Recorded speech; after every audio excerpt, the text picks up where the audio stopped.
Hello बच्चों, I am Brajesh राजन और शुरू करते हैं जेईई मेंस 29 जनवरी शिफ्ट 2 का डिस्कशन। तो हम बात करने वाले हैं फिजिकल केमिस्ट्री के बारे में। पहला क्वेश्चन देखते हैं। The type of oxide formation formed by the element among these that has the least atomic radius। बताओ भैया, इन सब में सबसे लीस्ट एटॉमिक रेडियस किसकी है? तो हमारे पास दिया है लिथियम, बेरिलियम, बोरोन, सोडियम और मैग्नीशियम। पता ही हमें, लेफ्ट से राइट जाने पर एटम की रेडियस बच्चों डिक्रीज होती है और टॉप से बॉटम जाने पर इंक्रीज। तो सबसे लीस्ट रेडियस किसकी है? बोरोन की। और बोरोन जब ऑक्साइड बनाता है तो बोरोन जो है ऑक्साइड बनाता है B2O3 टाइप का। पता है सभी को ये? तो हमारा आंसर हो जाएगा A2O3। ठीक, आगे देखते हैं, आगे बात करें। First ionisation energy of first four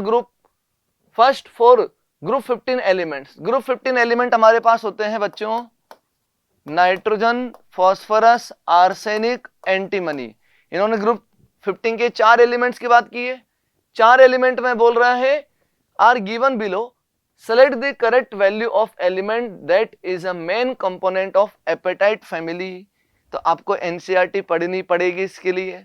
NCERT में दिया हुआ है कि एपेटाइट फैमिली में जो मेन कंपोनेंट अपन यूज करते हैं ग्रुप 15 का, वो फास्फोरस होता है। ठीक है बच्चों, कहां मिलेगा? एनसीईआरटी में ग्रुप 15 जब आप देखेंगे पहले ही पेज पे दिया हुआ है। ठीक, अब इनकी बात करें तो ऊपर से नीचे जाने पर आयनाइजेशन एनर्जी डिक्रीज होती है, ये भी हमें पता है। अगर आयनाइजेशन एनर्जी डिक्रीज होगी साइज बढ़ने के साथ साथ, तो सबसे ज्यादा नाइट्रोजन। अब आपके पास देखो 4 जो दिए हुए डेटा, ये वाला डेटा किसके लिए है? नाइट्रोजन के लिए। ये वाला डेटा फास्फोरस के लिए। यह वाला जो 2 डेटा है इसमें देख लो, ये वाला आर्सेनिक के लिए और ये वाला एंटीमनी के लिए। आएगा समझ में? हमसे पूछ रहा है main component of apatite family that is phosphorus. Second will be the answer. कुछ बच्चे मुझे बोल रहे थे सर ये डेटा भी याद करने पड़ेंगे, तो नहीं, डेटा याद नहीं करने बच्चों, आपको केवल ये ऑर्डर पता होना चाहिए और साथ में ये पता होना चाहिए कि एपेटाइट फैमिली में जो मेन कंपोनेंट होता है ग्रुप 15 से, वो कौन होता है? वो होता है फास्फोरस। आगे देखते हैं। हमारे पास दिया है इलेक्ट्रोकेमिस्ट्री में एनसीईआरटी बेस्ड। हम बोलते भी हैं बच्चों को कि बच्चों सेल्स जरूर पढ़ के जाना है। ट्रांजिस्टर में ड्राई सेल यूज करते हैं, जैसे लेक्लांचे सेल भी बोलते हैं। इसमें एनोड होता है जिंक का, एनोड होता है जिंक, कैथोड होता है कार्बन ग्रेफाइट का, ये हमें पता है। हियरिंग एड्स जो इसमें यूज होते हैं वो बटन सेल बोलो या मरकरी सेल बोलो, हमारे पास होता है जिंक अमलगम का तो एनोड और मरकरी कैथोड, जो HgO प्लस कार्बन का हमारे पास होता है कैथोड। इन्वर्टर होते हैं जो सेकेंडरी सेल होते हैं, सेकेंडरी बैटरी कहलाते हैं। इसमें हम बात करें, ये रहा Pb का एनोड और PbO2 का कैथोड। ठीक है, अपोलो स्पेसशिप, ये तो सब बच्चों को याद होता है, हाइड्रोजन सेल या फ्यूल सेल होता है जो कि अपोलो स्पेस प्रोग्राम में यूज हुआ था। तो हमारा आंसर हो जाएगा पहला। ये प्योरली एनसीईआरटी बेस्ड है। Given below are 2 statements. Statement 1 दिया है, it is impossible to specify simultaneously with arbitrary precision both the linear momentum and position of particle. तो बच्चों आप लोगों ने हाइजेनबर्ग अनसर्टेनिटी प्रिंसिपल पढ़ रखा है। क्या बोलते हैं कि साइमल्टेनियसली, ध्यान रखना इंपॉर्टेंट बात ये होनी चाहिए, साइमल्टेनियसली दिया होना चाहिए। साइमल्टेनियसली किसी भी जो पार्टिकल होते हैं सब एटॉमिक पार्टिकल, उसकी मोमेंटम और पोजीशन 100% एक्यूरेसी के साथ मेजरमेंट करना इज नेक्स्ट टू इम्पॉसिबल। उसमें कुछ ना कुछ अनसर्टेनिटी आती ही है। तो पहला स्टेटमेंट तो एकदम सही है। दूसरा बोल रहा है if the uncertainty in measurement of position and uncertainty in momentum are equal, then electron के लिए uncertainty in measurement of velocity will be greater than equal to, ये वाली वैल्यू होना चाहिए। प्योरली नोट्स वाला क्वेश्चन है ना, अपने मॉड्यूल में भी ऐसे क्वेश्चन मिल जाते हैं। तो देखो हम ये वाली चीज जानते हैं कि delta x into delta p is greater than equal to h upon 4 pi होता है बच्चों। अगर मोमेंटम और पोजीशन दोनों की वैल्यू सेम है, बोल रहे हैं कि पोजीशन और मोमेंटम की अनसर्टेनिटी आर इक्वल है, मतलब दोनों बराबर है, तो मैं यहां पर डेल एक्स बराबर भी डेल पी लिख दूं तो डेल पी का होल स्क्वायर हो जाएगा, ये आराम से हो जाएगा। अगर मैंने डेल एक्स की जगह डेल पी रख दिया तो del p into del p का होल स्क्वायर, तो डेल पी बराबर क्या आ गया बच्चों, मैं आगे पलट लेता हूं, यहीं पर देख लेते हैं, चलो इसे देख लेते हैं। तो डेल पी बराबर मेरे पास आ जाएगा रूट, ये हो जाएगा h अपॉन पाई, ये तो रूट में आ जाएगा बच्चों, और जो 1/4 है वो 1/2 में कन्वर्ट हो जाएगा, ठीक है ना, समझ आएगा। अब हमसे पूछ रहे हैं वेलोसिटी, तो हमें तो पता ही डेल्टा पी को m डेल्टा v लिखा जा सकता है, तो ये हो जाएगा 1/2 रूट h अपॉन पाई, और m अगर नीचे डिवाइड हो जाएगा, अगर मैंने कहा ये m यहां से हट करके यहां डिवाइड हो जाएगा, तो क्या यही वैल्यू हमें दिया गया है, हाँ एकदम सही है। तो दोनों स्टेटमेंट सही हैं, both 1 and 2 are true statements, ठीक है बच्चों, सिंपल सा है, ये कोई हार्ड नहीं है। हार्ड बोला जाए तो एकदम थ्योरेटिकल टाइप के क्वेश्चन होते हैं, वो हार्ड है।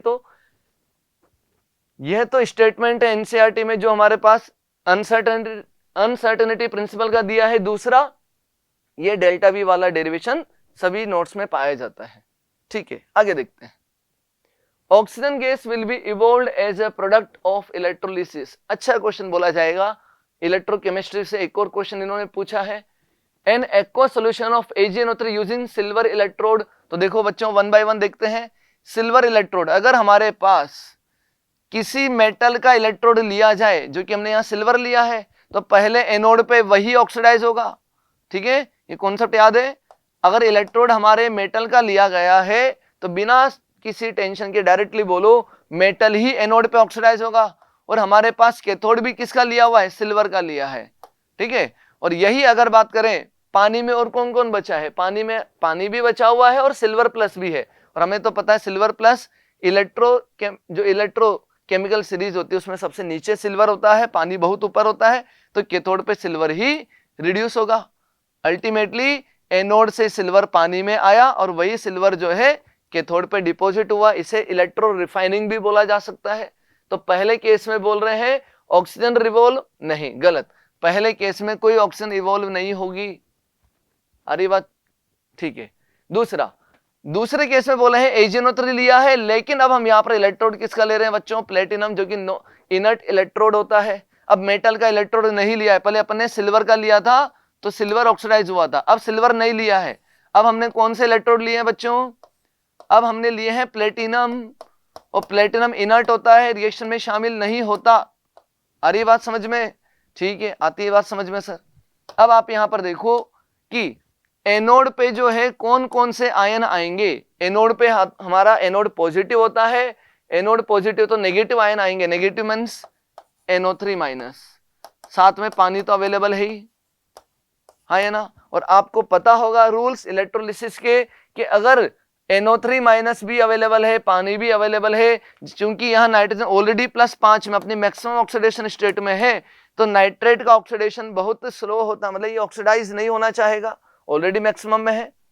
अगर नाइट्रेट में नाइट्रोजन ऑलरेडी अपनी मैक्सिमम ऑक्सीडेशन स्टेट में है, ये ऑक्सीडाइज नहीं होना चाहेगा, तो हमारा ऑक्सीडेशन किसका होगा फिर, पानी का। और पानी का ऑक्सीडेशन से आप जानते हो, पानी के ऑक्सीडेशन से बनती है O2। रिएक्शन चाहो तो बैलेंस कर लेना, बैलेंसिंग समझ में आती होगी। वैसे हमसे तो पूछा है क्या, ऑक्सीजन गैस इवॉल्व होना, तो हम बोलेंगे हाँ सेकेंड स्टेटमेंट में ऑक्सीजन इवॉल्व हो रही है, लेकिन बच्चों ये रिएक्शन भी ध्यान रखना जरूरी है। आपसे इलेक्ट्रोकेमिस्ट्री में इस रिएक्शन के ऊपर बेस्ड क्वेश्चन पूछे जा सकते हैं, इसे बैलेंसिंग देख लेना। पानी अगर मेरे पास ऑक्सीडाइज होकर के O2 बना रहा है, 2 ऑक्सीजन है तो 2 से मल्टीप्लाई कर दो, 4 हाइड्रोजन है तो 4H+, और इलेक्ट्रॉन बैलेंस करने के लिए 4E-, ये हमारे पास रिएक्शन बैलेंस हो गई। ये एनोड पे वाटर के ऑक्सीडेशन की रिएक्शन है बच्चों, ध्यान रखेंगे। इस रिएक्शन के ऊपर बेस्ड कुछ भी क्वेश्चन आगे वाले पेपर में पूछा जा सकता है, ठीक है। सेकंड है अ डाइल्यूट सॉल्यूशन ऑफ H2SO4, ये भी वही केस है। अगर हमारे पास डाइल्यूट H2SO4 लिया है तो एनोड पे कौन आएगा, सल्फेट -2 आएगा, साथ में पानी अवेलेबल है। देख लो, अगर पानी में H2SO4 गया, H+ और SO4 नेगेटिव, हमारा एनोड पॉजिटिव है। एनोड अगर पॉजिटिव है तो एनोड पे कौन से आयंस आएंगे, जो नेगेटिव होंगे, अपोजिट वाले आएंगे। तो एनोड पॉजिटिव तो वहां पर सल्फेट -2 आएगा, और सल्फेट -2 में सल्फर भी +6 में प्रेजेंट है। अरे बात समझ में, क्योंकि डाइल्यूट H2SO4 लिया है और सल्फेट है तो उसका ऑक्सीडेशन पॉसिबल नहीं है। हम बोले यहां भी पानी ऑक्सीडाइज होगा और पानी के ऑक्सीडेशन से फिर से यही रिएक्शन, फिर से हमारा O2 जो है रिलीज हो जाएगा। और लास्ट डी दिया है, बहुत इंपॉर्टेंट रिएक्शन होती है बच्चों ये, हाई कंसंट्रेशन ऑफ H2SO4। अगर आपने डाइल्यूट लिया है तब तो वाटर का ऑक्सीडेशन होगा, लेकिन अगर आपने कंसंट्रेट H2SO4 लिया है तो आपको एनसीईआरटी में अगर पढ़ा रखा है या नोट्स में देख रखा है तो याद होगा कि जब इसकी कंसंट्रेशन हाई हो जाती है तो ओवर वोल्टेज की वजह से सल्फेट का ऑक्सीडेशन हो जाता है। और जब सल्फेट का ऑक्सीडेशन होता है बच्चों तो रिएक्शन याद रखना, सल्फेट के ऑक्सीडेशन से यहां बनता है H2O8 2 नेगेटिव, ठीक है, यहां O2 नहीं बनती, तो हमारे पास ये जो बनता है मार्शल एसिड का अनायन होता है। बहुत इंपॉर्टेंट है, हमारे नोट्स में हमने इसे ब्रेक करके, स्ट्रक्चर बना करके, पूरा ब्रेक करके भी समझाया हुआ है, ठीक है। तो हम यहां पर बात करेंगे केवल बी और सी हमारा जो थर्ड आंसर है। इन्हीं दो केस में ऑक्सीजन इवॉल्व होगी, पहले वाले में तो सिल्वर ही, इसे इलेक्ट्रो रिफाइनिंग बोलते हैं, और लास्ट वाले में हाई कंसंट्रेशन लिया है, दैट मीन्स सल्फेट का ऑक्सीडेशन हो जाएगा, ठीक है। आगे देखते हैं, ये हमने समझाया हुआ है लेकिन उससे बढ़िया हमने इधर आपको समझा दिया है, इसकी कोई टेंशन नहीं लेना, ये अलग मेथड है। अब अगला क्वेश्चन देखेंगे थर्मोकेमिस्ट्री का, बहुत ही सिंपल है ये भी। डायमंड से graphite x kilojoule energy release हो रही है, डायमंड का ऑक्सीडेशन करवा दिया, मतलब कार्बन डायमंड का अपन ने कंबक्शन करवा दिया, ग्रेफाइट का कंबक्शन करवा दिया, बोल रहे हैं इन तीनों में रिलेशन बताओ। तो देख लो बच्चों, इन दो रिएक्शन को जोड़ घटा करके तीसरी बनानी है, ठीक है। अच्छा एक चीज, इसको ऐसा करो, ये प्लस में लिखा हुआ है, इसको मैं ऐसे लिख देता हूं, डेल्टा H1 बराबर माइनस एक्स, डेल्टा H2 बराबर माइनस वाई, लिख सकते हैं ना ऐसे, और डेल्टा H3 बराबर माइनस जेड, ऐसा लिख देंगे। अब आप देखो इन दोनों को जोड़ घटा करके ऊपर वाली रिएक्शन बनानी है, टारगेट वाली, कैसे बनेगी हम देखेंगे। हमारे पास डायमंड लेफ्ट में है, अगर डायमंड लेफ्ट में है, मुझे लेफ्ट में रखना है, इसको तो जोड़ना पड़ेगा, मतलब वाई वाली वैल्यू जो है डेल्टा H2, इसको तो जोड़ना पड़ेगा। ग्रेफाइट को राइट में लाना है, देख लो राइट में लाना है तो इसे माइनस करना पड़ेगा, दैट मीन्स हम बोलेंगे पहली रिएक्शन का डेल्टा H बनाना है तो सेकंड रिएक्शन को तो जोड़ना पड़ेगा, बट जो थर्ड रिएक्शन है उसे माइनस करना पड़ेगा। क्या ये बात समझ में आती है? आराम से समझ में आती है कि दो रिएक्शन को जोड़ घटा करके तीसरी वाली बनानी है, तो इसका डेल्टा H बराबर कैसे आएगा, इसे ऐड करेंगे तो डेल्टा H2, इसे रिवर्स करेंगे minus, means minus delta H3, ठीक है। डेल्टा H1 की वैल्यू माइनस एक्स है, ये वैल्यू माइनस वाई है, और ये वाली वैल्यू माइनस जेड। अब आप ऑप्शन देख लो कौन सा मैच हो रहा है इनमें से। अगर मैं माइनस का पूरा कॉमन हटा दूं तो यहां पर x बराबर वाई माइनस जेड हो जाएगा बच्चों, तो हमारे पास आंसर हो जाएगा बी वाला। देख लो माइनस कॉमन लिया तो माइनस माइनस माइनस बाहर, और ये minus Z as it is minus Z बनेगा। क्लियर है? चलो आगे देखते हैं, आंसर भी 2 दिया हुआ है। एक केमिकल काइनेटिक्स का बहुत ही सिंपल सा है ये भी, मतलब मैं सिंपल बार बार बोल रहा हूं लेकिन वाकई में क्वेश्चन सिंपल है इसलिए मैं बोल रहा हूं। Drug X becomes ineffective after 50% decomposition, मतलब बोल रहे हैं जब उसका हाफ लाइफ अचीव हो जाता है तभी वो इनइफेक्टिव हो जाता है। The original concentration of drug in a बोतल was 16 milligram per ml which becomes 4 milligram per ml in 12 month. हमने देखा the expiry time of the drug in month is, देखो जब अगर ऐसा कुछ दिया ना जाए कि फर्स्ट ऑर्डर है कि सेकंड ऑर्डर है, लेकिन हमें पता है डिकम्पोजिशन जो ये देखते हैं अपन, ये फर्स्ट ऑर्डर की, अच्छा इसने बोला भी है, ये बोला है assume that decomposition of drug follows first order kinetics, बोला ही है ना। आपको पता होना चाहिए रेडियो एक्टिव वाली जो बातें होती है वो फर्स्ट ऑर्डर की होती है, इन्होंने यहाँ पर रेडियो एक्टिव की तो कोई बात नहीं है, लेकिन उन्होंने दिया है तो मान लेते हैं अपन, हम मान लेते हैं कि फर्स्ट ऑर्डर की रिएक्शन है। अब देखो 16 मिलीग्राम पर ml ये हमारे पास दिया गया है, 16 मिलीग्राम पर ml दिया है, पहले टी हाफ में कितना हो जाएगा सर, 16/2 हो जाएगा, फिर अगले टी हाफ में कितना हो जाएगा, अगले टी हाफ में 16/4 हो जाएगा, 2 का होल स्क्वायर हो जाएगा। ये तरीका याद है ना सभी को, पता है ना, A0 टी हाफ में A0/2, फिर अगले टी हाफ में A0/2 की पावर 2, अगले टी हाफ आता तो A0/2 की पावर 3, ऐसे चलता रहता। अब आप देखो कि ये जो वैल्यू आ रही है ये वाली वैल्यू है 8 और ये वाली वैल्यू है 4। तो इसने जो टाइम दिया है कि 16 मिलीग्राम पर ml से 4 मिलीग्राम पर ml जा रहा है 12 महीनों में, तो देख लो यहां से यहां तक का जो टाइम है, यहां से यहां तक का जो टाइम है वो 2t½ के बराबर है, और वो जो 2t½ है वो 12 महीनों के बराबर है। दैट मीन्स t½ की वैल्यू, तो t½ की वैल्यू 6 हमारे पास आ जाएगी। ठीक है, मतलब बोल रहे हैं कि 16 जो मिलीग्राम पर ml वैल्यू है वो 4 मिलीग्राम पर ml पहुंचने में 12 महीने लगते हैं, तो 16 को आधा डिकम्पोज होने में कितना टाइम लगेगा? 6 महीने। तो हमें बोल भी रहा है ड्रग एक्स जब 50% डिकम्पोज हो जाता है, जब 50% डिकम्पोज हो जाता है तभी वो इनएक्टिव हो जाता है, तो हम बोलेंगे एक्सपायरी टाइम जो होगा उसका 6 मंथ हो जाएगा। 6 महीने के बाद आप ड्रग को यूटिलाइज नहीं कर सकते क्योंकि उसकी एफिशिएंसी जो है 50% से लेस हो जाएगी। ठीक है, वो 16 से 8 रह जाएगा। अब हम बात करें 6 महीने बाद उसको यूज करना सही नहीं है। ठीक है, ये हमने देख लिया। अगला देखते हैं, अगला क्वेश्चन वही coordination compound. The calculated spin only magnetic moment of this and this are.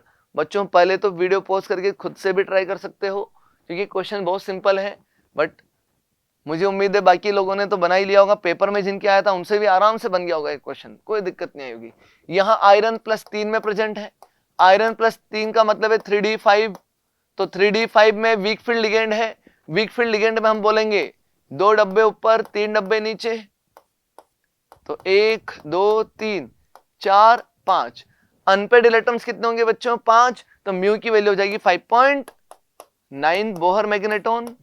अगला देखेंगे यहां पर, यहां दिया है आयरन +2, और अगर आयरन +2 है मतलब 3d6 है, 3d6 है तो हम देखेंगे अनपेड इलेक्ट्रॉन्स कितने आएंगे? 1 2 3 4 5 6। लिगेंड कैसा है? OH है, ये तो वीक फील्ड लिगेंड है, पेयरिंग नहीं होगी। अनपेड इलेक्ट्रॉन्स 4, तो म्यू की वैल्यू 4.9, तो हमारा आंसर हो जाएगा 5.9 और 4.9। क्लियर बच्चों? सभी से बन भी गया होगा ये क्वेश्चन। आगे देखते हैं, ये हमने बना लिया। Identify the homoleptic complexes. पहले हमें देखना है होमोलैप्टिक कौन कौन से हैं, तो एक तो होमोलैप्टिक A है, B है, ये नहीं है होमोलैप्टिक। होमोलैप्टिक का मतलब है सभी लिगेंड सेम होने चाहिए। यहाँ सारे लिगेंड ऑक्सीजन वाले हैं, सारे कार्बन साइनाइड वाले हैं, यहाँ तो CN और NO अलग अलग टाइप का है, ये भी होमोलैप्टिक है, ये होमोलैप्टिक नहीं है। अब बोल रहे हैं with odd number of d electrons in the central metal. किसमें? सेंट्रल मेटल के पास ओड नंबर में d इलेक्ट्रॉन्स हैं। तो देखो यहां पर आयरन का ऑक्सीडेशन नंबर, पहली बार तो जब बच्चों ने इसका ऑक्सीडेशन नंबर निकाला होगा तभी परेशान हुए होंगे, है ना। लेकिन बच्चों हो सकता है ऑक्सीजन की इलेक्ट्रोनेगेटिविटी ज्यादा है तो वह हायर ऑक्सीडेशन को प्रेफर करवा सकता है। तो हमने कहा x - 8 बराबर -2, x की वैल्यू +6 आ जाएगा। ठीक है, अगर आयरन +6 में प्रेजेंट है दैट मीन्स आयरन हमारा जो +6 वाला है वो हो जाएगा 3d2। ये कॉन्फिगरेशन लिखना तो आप सबको आना भी चाहिए। ये इवन है कि ओड है? सर ये तो इवन है, ये आंसर नहीं होगा, ये है आंसर नहीं होगा। दूसरा देख लेते हैं, यहां पर आयरन किस में प्रेजेंट है? +3 में। आयरन किस में प्रेजेंट है बच्चों? +3 में प्रेजेंट है, और अगर +3 में प्रेजेंट है तो आयरन होता है +3 मीन्स 3d5, तो d5 वैल्यू ओड नंबर की है, ये हमारा आंसर है।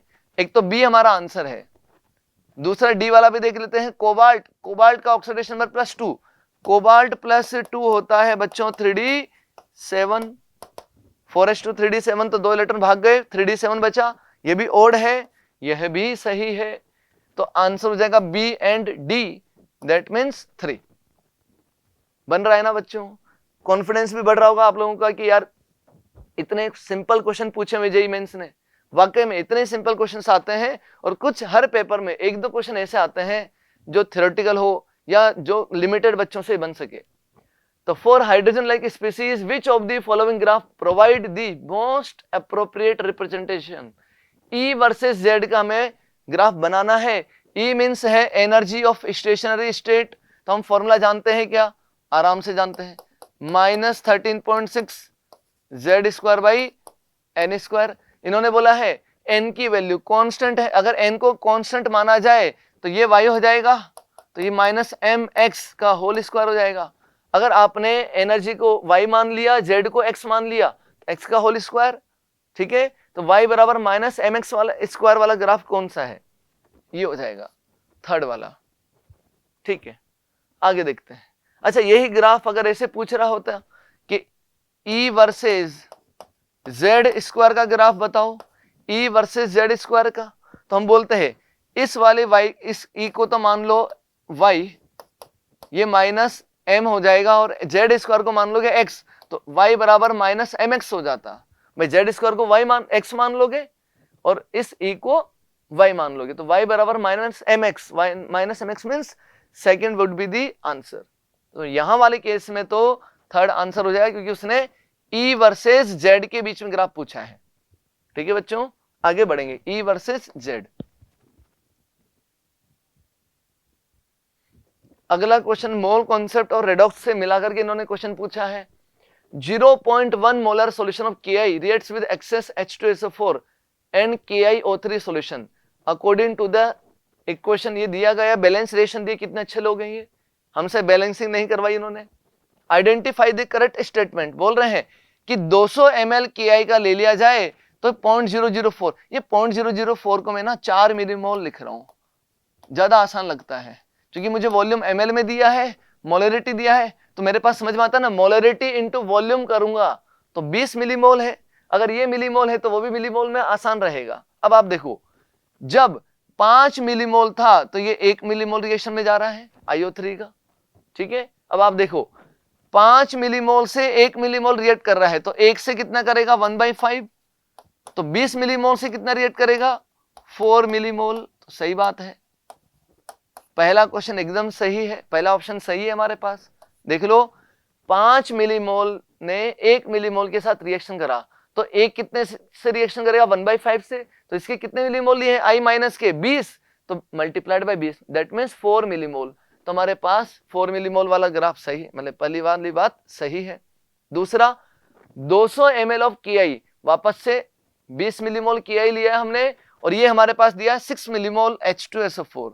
बट देखो बच्चों, इंपॉर्टेंट बात है, यहाँ H2SO4 दिया है और यहाँ H प्लस दिया है, तो मैं ऐसा कर लेता हूँ, H2SO4 से H प्लस कितना आएगा, डबल आएगा, H प्लस कितना हो जाएगा 12 मिलीमोल हमारे पास हो जाएगा।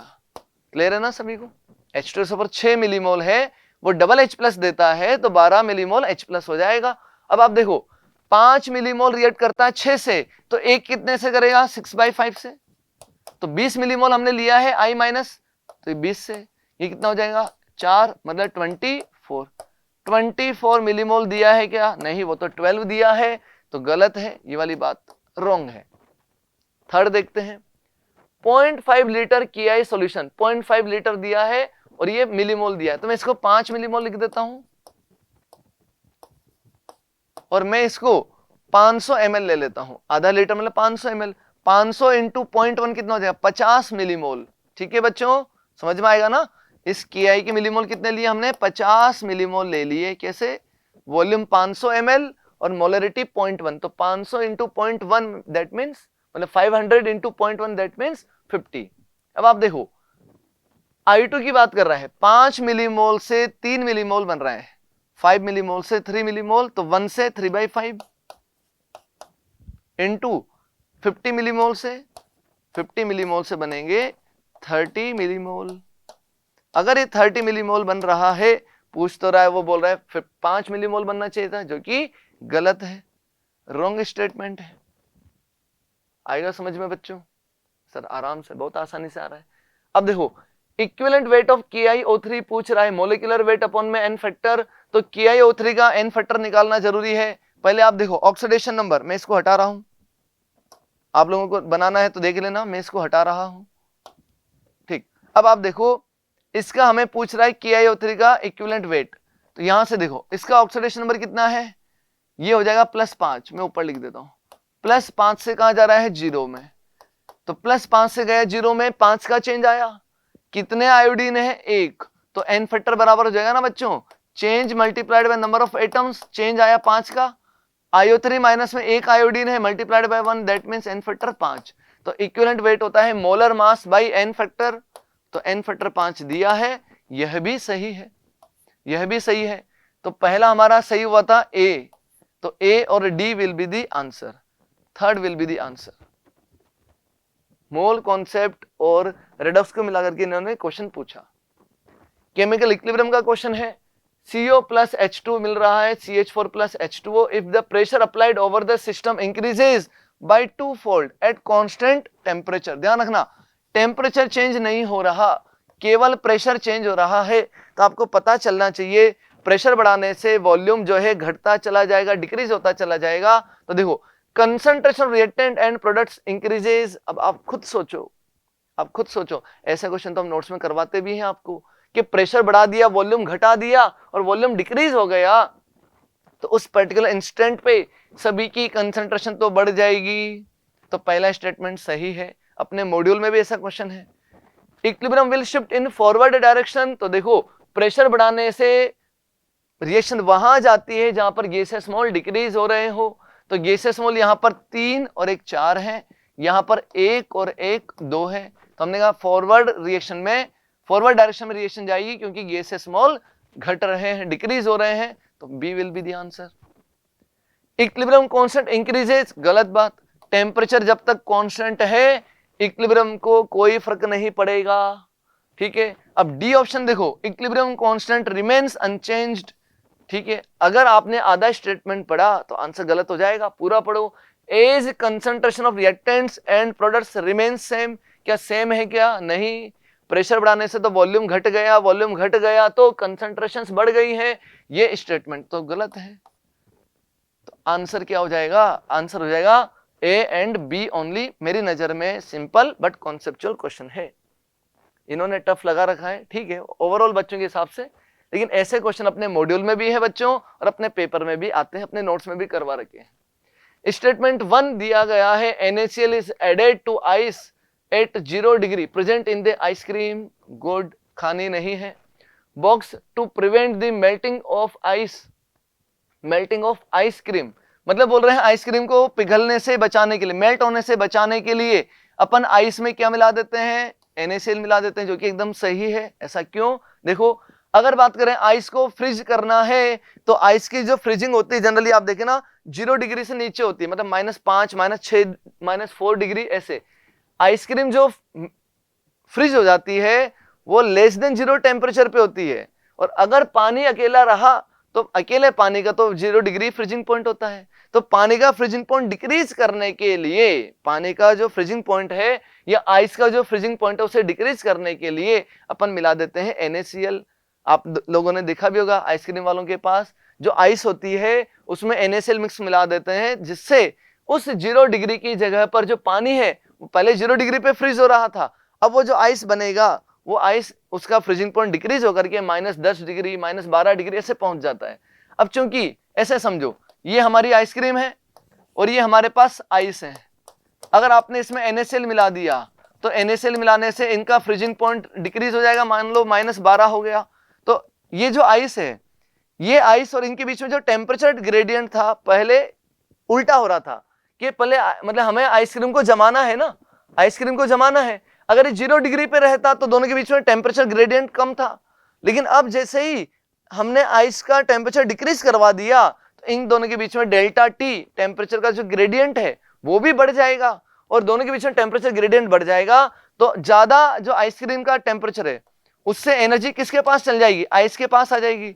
तो आइसक्रीम जो है वो ज्यादा एनर्जी दे पाएगी आइस को, तो आइसक्रीम जल्दी जल्दी ठंडा हो जाएगी और सॉलिड बनी रहेगी, मेल्ट नहीं होगी। थोड़ा सा ज्यादा मैंने कॉन्सेप्ट बता दिया। पहली बात तो इतना सा समझो कि अगर आपने जो आइस था आइस में NaCl मिला दिया तो आइस जो हमारा सिस्टम बना हुआ है पानी के साथ उसका फ्रीजिंग पॉइंट डिक्रीज हो जाएगा -12 डिग्री के आसपास, -10 मान लो, -12 मान लो। अब जो आइस है, जो ये हमारी आइसक्रीम थी, वो आइसक्रीम ज्यादा एनर्जी दे पाएगी इस आइस को। आ रही बात समझ में? क्योंकि आपको पता है डेल्टा टी जो हीट होती है MS डेल्टा टी या C डेल्टा टी, जो भी तुम बोलो, जितना डेल्टा टी ज्यादा होगा उतना हीट एक्सचेंज ज्यादा हो पाएगा। तो इन दोनों में जितना डेल्टा टी बढ़ता चला जाएगा उतना आइसक्रीम से हीट आइस को मिलती चली जाएगी और उतना ज्यादा ये सॉलिड बना रहेगा, ठीक है ना। तो हम आइस में NaCl मिला देते हैं जिससे उसका फ्रीजिंग पॉइंट डिक्रीज हो जाता है। ये लिक्विड सॉल्यूशन में आपने पढ़ा भी होगा। और आइसक्रीम जो है वो मेल्ट होने से बची रहती है, सॉलिड बनी रहती है। तो पहला स्टेटमेंट एकदम सही है। On addition of NaCl to ice there is a depression in freezing point, एकदम सही स्टेटमेंट है। तो हमारा दोनों स्टेटमेंट्स आर ट्रू। ठीक है बच्चों, आई होप समझ में आ गया होगा। अगला देखते हैं।